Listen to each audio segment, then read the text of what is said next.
So we're in Clovis, California. We just finished installing a Bradford White 50-gallon natural gas water heater.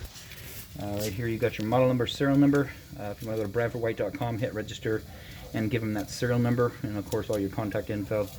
They'll get that warranty going for you.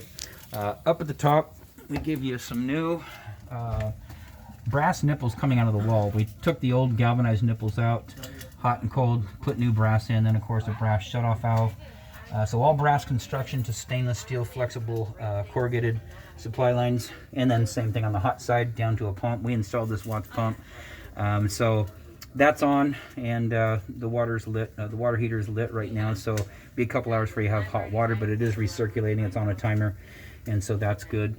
Brand new vent pipe going up to your existing ceiling bucket, so adjustable 90 piece of pipe, another adjustable 90, and then of course the relief valve comes with the water heater, and a drain line here going to your existing stub right there that goes to the outside of the building.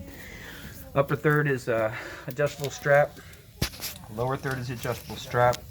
We did replace your gas valve and gave you a brand new corrugated connector over there. Right now the water is set to approximately 120. You can see there scalding risk increases with hotter water, so we recommend 120 or lower. You know, if you like scalding hot water, you know, B140, third degree burns in 3 seconds. So there's no way that you could have it this high and then just stand in that water in the shower. You're going to need to mix it with cold.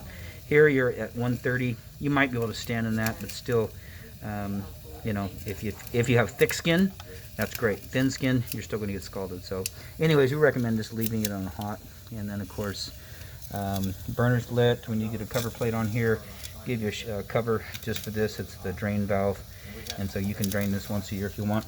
But anyways, everything here looks good. Outside of that, this installation is done.